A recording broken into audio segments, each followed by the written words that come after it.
বাচ্চাগুলো সারাক্ষণ এখানে ওখানে বেড়াতে যেতে চায়, আসলে সেভাবে ওদের সময় দেওয়া হয় না। সবাই একসাথে কোথাও ঘুরতে যাওয়াটা আসলে খুবই মানে এর পরে তো আরেকজনের মতের মিল পড়ে না, এরকম অবস্থা হয়।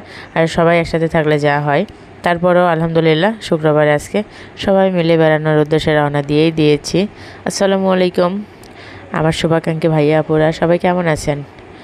আপনাদের প্রতি আমি অনেক অনেক কৃতজ্ঞ যে আপনারা আমার ভিডিওগুলো এত ভালোবেসে দেখেন, লাইক কমেন্ট করেন। আমার পরিচিত কিছু শুভাকাঙ্ক্ষীগুলো তো প্রত্যেকটা আমার ভিডিওতে সুন্দর সুন্দর কমেন্ট করে, আমাকে সাপোর্ট করে। আমার কিন্তু ভীষণ ভালো লাগে। এভাবে আমাকে ভালোবাসা দিয়ে একটু পাশে থাকবেন। আর সেই সাথে যদি ফেসবুক মামার একটু নজরে আসতে পারতাম, তাহলে আমার মানে কৃতজ্ঞতা শেষ থাকতো না। কবে যে নজরে আসবো কে জানে। যাই হোক, এইদিকে আমি দেখেন নিজেই সেলফি ক্যামেরার মাধ্যমে একটু ভিডিও করে নিচ্ছি, কারণ আমাকে ভিডিও করে দেওয়ার মতো কেউ নেই। সারাঘাটে এসেছিলাম। যাই হোক, সারাঘাটে এই যে আই লাভ ঈশ্বরদী, এটা কিন্তু কিছুদিন আগেই উদ্বোধন করা হয়েছে। মানে এটা যে কি পরিমাণে সারা জাগাইছে ঈশ্বরদীবাসীর কাছে, প্রত্যেকে ওখানে গেছে। মানে ঈশ্বরদীতে এমন কোনো মানুষ নাই যে যায় নাই। যাই হোক, কেউ কেউ হয়তো বা থাকতেও পারে। আমরা যেরকম ছিলাম আজকে এসে মানে আমরাও আমাদের স্বপ্নটা পূরণ করলাম। যাই হোক, বাসার বাচ্চাগুলো খুবই খুশি। আর এদিকে দেখেন পদ্মা নদীর পানি মনে হয় চুপচে পড়ার মতো পানি, আর কি প্রচণ্ড ঢেউ, মানে বলার মতো না। অনেক পানি বাড়ছে, আর বর্ষাকালে এখন তো পানি বাড়বে, এটা স্বাভাবিক। আর এই সারাঘাটে চাচার দোকান পেঁয়াজুর, মানে এত স্পিড, খুবই দ্রুত। বা যাই হোক, এটা অভিজ্ঞ হয়ে গেছে, অভিজ্ঞতা সব কিছু ব্যাপারে একটা অভিজ্ঞতার আছে। খুব দ্রুত পেঁয়াজু ভাজছে। আর আমার সাথে ভাইয়া আছে, মানে খুব মজা করতেছিল আমার সাথে। এই তো আমরা সবাই মিলে বসে একসাথে পেঁয়াজু খাচ্ছি আর সন্ধ্যাটা উপভোগ করছি।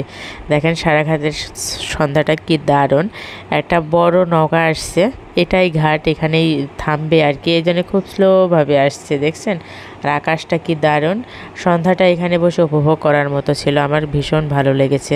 আপনাদের কেমন লাগলো আমার এই ভিডিওটার মাধ্যমে কতখানি আপনাদের দেখাতে পারলাম আমি নিজেও বুঝতে পারতেছি না। যাই হোক, সারাঘাট থেকে এসে আমরা একটু আরআরপি সেন্টারে নেমেছিলাম।